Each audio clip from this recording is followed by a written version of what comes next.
Okay, Assalamualaikum warahmatullahi wabarakatuh. Hi everyone. Here our group we will present the play of rhythm and rhythm old and new.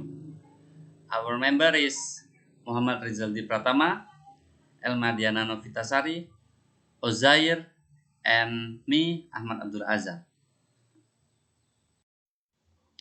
Table of content of our presentation. The first one is the play of rhythm. There is several points and there is rhythm, repetition as rhythm, the rhythm of ascent, a note on ocean, iambic, pentameter, variation of limbic, meter, rhythm, and line lick. The second is rhythm old and new. Other syllabus stress, rhythm, strong stress rhythm, sprung rhythm, a word about quantity, syllable meter, free verse, and free rhythm, and the last, the variable food and concert poetry. Uh, Enjoy the present, and if you have question, please ask from the discussion forum. Okay, we're going to talk about the play of rhythm. In this slide, there is 2 points that we will discuss. The first one is rhythm. Rhythm can be described as the beat and pace of a poem. The rhythmic beat is created by the pattern of stressed and unstressed syllables in a line or verse. In modern poetry, line breaks, repetition, and even space for silence can help to create rhythm. Jadi irama dapat digambarkan atau eh, diartikan sebagai ketukan atau kecepatan dalam sebuah puisi. Ketukan berirama diciptakan oleh pola suku kata yang ditekankan dan dapat dikatakan dalam suatu baris atau sajak, dapat ditemukan dalam hal itu. And the second point is repetition as rhythm. Pengulangan sebagai ritme. Repetition is the primary way of creating a pattern through rhythm, meaning occur through repetition. One of the deep fundamental of poetry is the recurrence of sound, syllables, word, phrase, lines, and stanzas. Repetition can be one of the most intoxicating feature in poetry. Jadi pengulangan ini adalah cara utama untuk menciptakan sebuah pola atau ketukan tadi irama melalui ritme. Makna yang diperoleh melalui pengulangan ini. Salah satu dasar dalam sebuah puisi adalah pengulangan bunyi, suku kata, frasa, baris, dan bait seperti sajak ABAB, AAAA, dan lain sebagainya. Pengulangan dapat menjadi salah satu ciri puisi yang paling memabukkan atau membuat orang-orang itu ketagihan karena keindahan dari ritme ini. Okay, the next slide we will talk about the rhythm of ascent and a note on occasion. In English poetry, ascent refers to the stressed syllable of a polysyllabic word or a monosyllabic word that receives stress because it belongs to an open class of word, noun, verb, adjective, adverb, or because of contrastive or rhetorical stress. In basic analysis of a poem by Scansician, ascent can be represented by a short vertical line, koma atas atau petik, preceding the syllable while the definition between fit are shown by a slash, garis miring. Dalam puisi bahasa Inggris, English poetry, aksen ini mengacu pada suku kata yang ditekankan pada kata yang bersuku banyak atau kata yang menerima tekanan-tekanan termasuk dalam kelas kata terbuka, noun, verb, kata benda, kata kerja, kata sifat, dan kata keterangan. Atau karena tekanan itu kontrasif atau retorikal. Dalam analisis puisi, dengan pindaian, aksen dapat diwakili oleh garis vertikal pendek sebelum suku kata. Jadi sebelum suku kata itu ada garis vertikal. Nah, there is a example of general accent. There is behold her single in the field. Yon sol iteri high landless, reading and singing by herself. Stop her or gently pass. Jadi di sini ada garis-garis miring dan tanda petik atas yang menandakan stres, tekanan-tekanan atau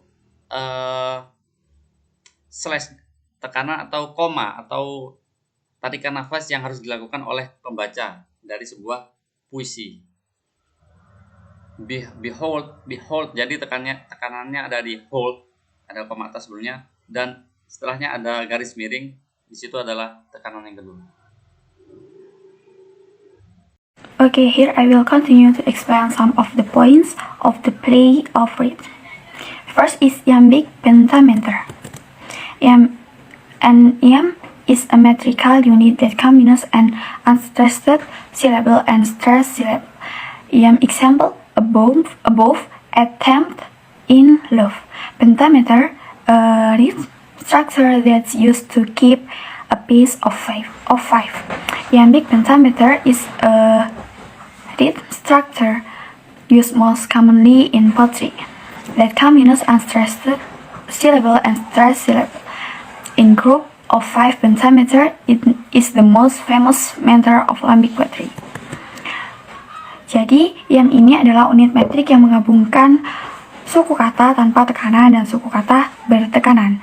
Contoh-contohnya adalah above, attempt, and in love. Jadi pentameter adalah struktur ritme yang digunakan untuk menjaga tempo yang ada. Kemudian pentameter lambik adalah struktur ritme yang paling umum digunakan dalam puisi yang menggabungkan suku kata tanpa tekanan dan suku kata bertekanan dalam kelompok 5. Jadi pentameter ini memang adalah meteran paling terkenal untuk puisi iambik. The next is variation of iambic. There are 2 parts to the term iambic pentameter. The first part refers to the type of poetic foot being used predominantly in the line.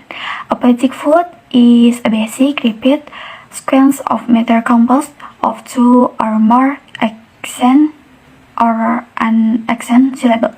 In the case of an iambic foot and sequence in accented or accent, the primary feet are referred to using the term iambic. Iambic is anapestic, trochaic, and dactylic. The substitutive feet is pointic and pyrrhic. Okay, the second part of defining iambic pentameter has to do with line length. Jadi variasi dari iambik ini ada 2 bagian. Yang pertama adalah jenis puisi kaki atau biasanya itu disebut dengan poetic foot yang biasanya itu digunakan dalam baris. Kemudian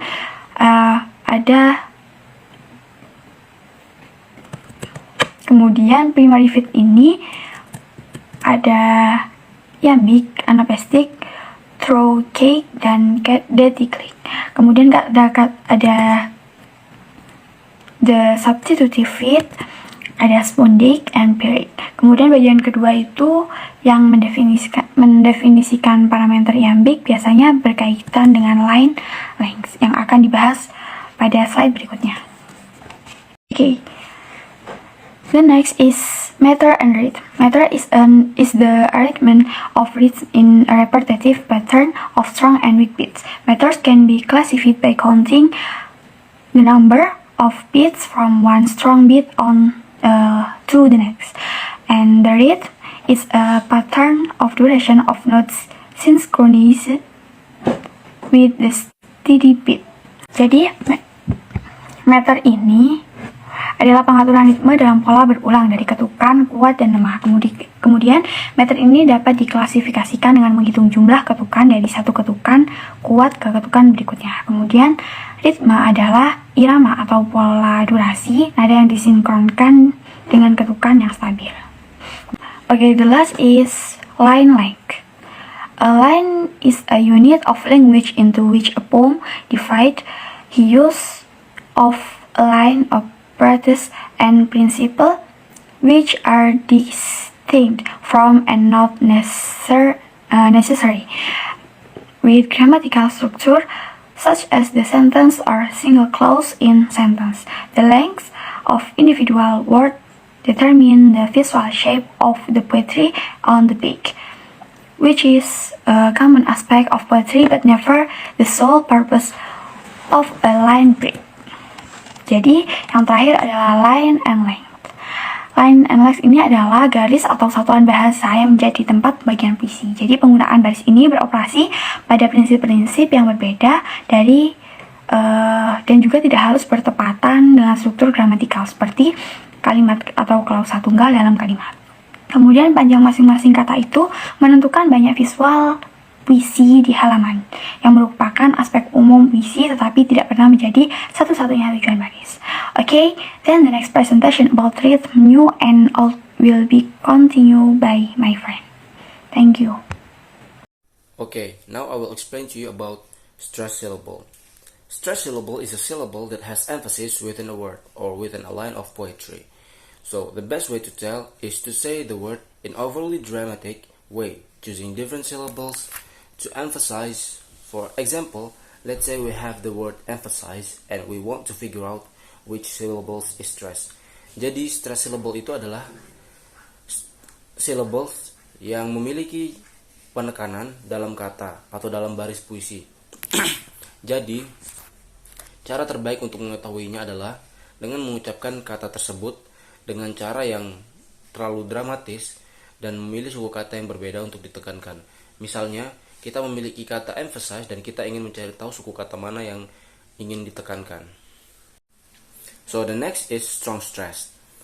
Strong stressed is a stressed syllables that are counted while the unstressed syllables may vary in number. Strong stress first is measured by count of stresses alone. The strong stress are usually constant, but the number of unstressed syllables may vary considerably. Jadi strong stress adalah stress syllables yang dihitung, sedangkan syllables lain tanpa mendapat tekanan dan bervariasi jumlahnya. Strong stress first yang kuat diukur dengan hitungan tegangan saja. Strong stress biasanya konstan, tetapi jumlah suku kata tanpa tekanan dapat sangat bervariasi.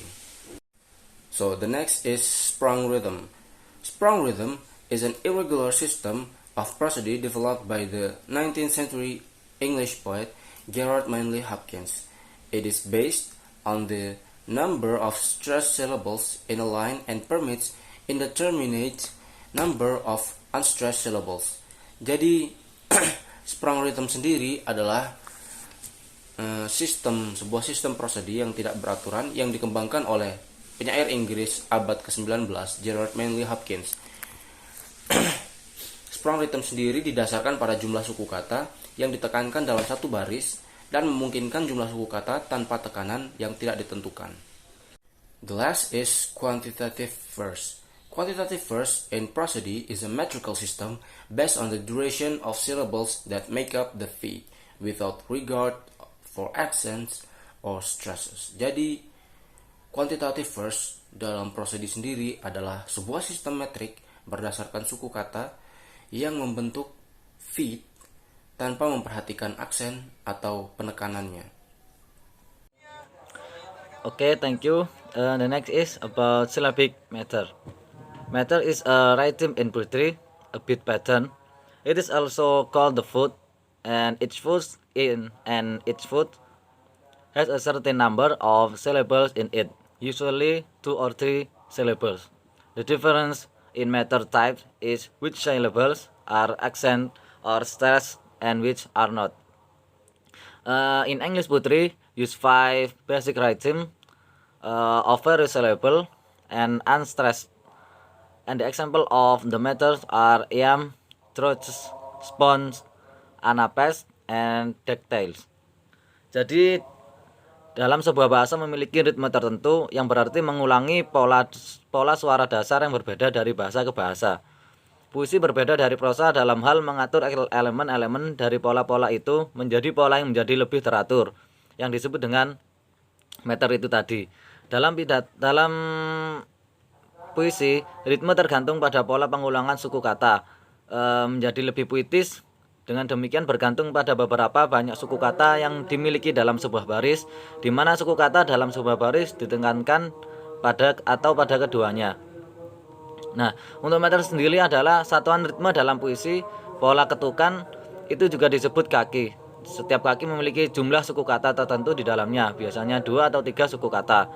Perbedaan jenis meter adalah suku kata mana yang diberi aksen atau tekanan yang dimana ada tekanan atau tidak.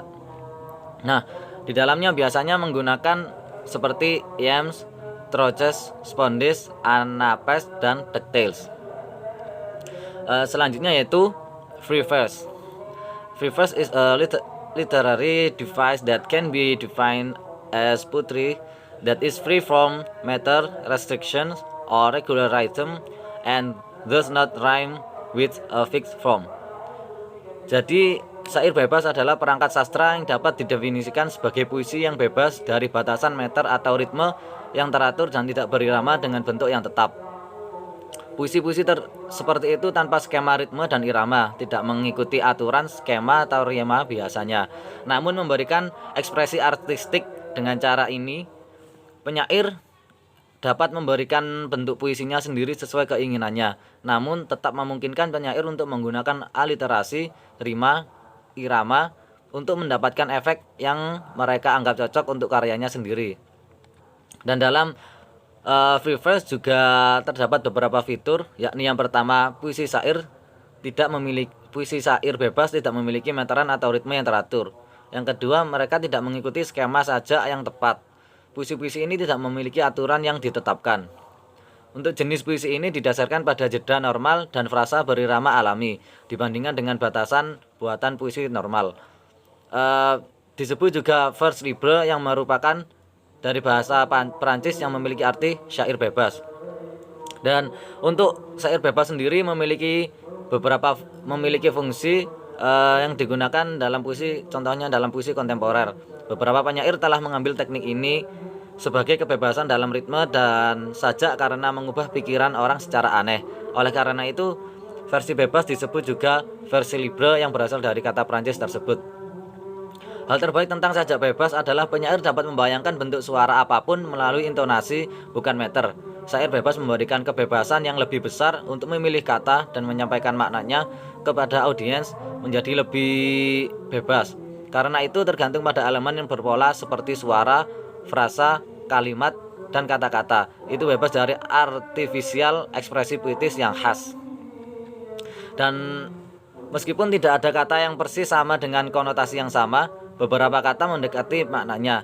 Ini adalah syair kosong, puisi, verifikasi, atau verse libre. The next is about free rhythm.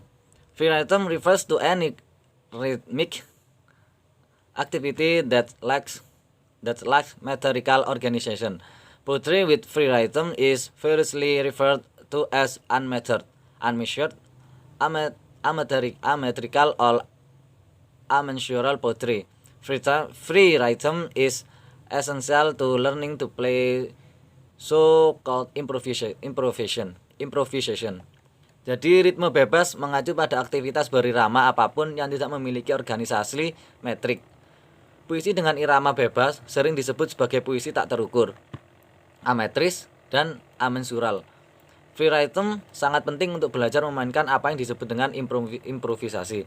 Jadi dalam puisi yang menggunakan free rhythm ini tidak mengikuti aturan-aturan yang telah ditetapkan pada pembuatan puisi. Jadi penyair bisa membuat puisi yang menurutnya lebih baik, tidak mengandung dari peraturan-peraturan yang telah ditentukan. The next is variable foot. Suatu unit dasar pengukuran meter. Itu adalah pola suku kata yang diberi tekanan atau beraksen dan tanpa tekanan atau tanpa aksen. Seperti yang disebutkan pada syllabic meter tadi yang sering digunakan, yaitu iems, troches, pondes, anapes, and ductiles. Yang pertama yaitu iem. Di sini one unstressed syllable followed by one stressed syllable. Contohnya yaitu delight, belong, perchance. Yang kedua yaitu anapes. Two unstressed syllables followed by one syllable. For the example, understand, overcome, interrupt. Okay, for the next variable foot, trousy. One stressed syllable followed by one unstressed syllable. For the example, lover, looking, numbers. And the next is ductile. One stressed syllable followed by two unstressed syllables. For the example, putri, syllable, suddenly. The last is spongy. Two stressed syllables. For the example, heartbreak, football, breakdown. Okay, the next is concrete putri. Concrete putri, also known as form putri, is putri that is written in a specific form. The form of putri is usually related to its subjects. For the characteristic of concrete putri is the objects consist of words, letters, colors, and typography, where the graphic space plays a central role in design and meaning. Concrete putri experiment boldly with language, combining visual, verbal, kinetic, and sonic element. Jadi puisi konkret juga dikenal sebagai puisi bentuk. Suatu puisi yang ditulis dalam bentuk tertentu yang biasanya berhubungan dengan subjeknya. Untuk karakteristik dari konkret putri itu sendiri adalah objeknya yang terdiri dari kata, huruf, warna, dan tipografi, di mana yang ruang grafis memainkan peran sentral dalam desain dan makna. Penyair konkret bereksperimen dengan berani menggunakan bahasa, menggabungkan elemen visual, verbal, dan kinetik, serta sonik. Untuk para seniman sendiri yang diwakili dalam pemeran masing-masing mengembangkan pendekatan uniknya sendiri terhadap puisi konkret, dan dalam beberapa kasus pendekatan ini biasanya berkembang seiring dengan berjalannya waktu. Keanekaragaman karya mereka ditonjolkan dalam bagian pemeran yang berfokus pada permainan kata, peran suara, 3 dimensi, dan pergeseran media, seperti contoh yang tertera dalam PowerPoint ini.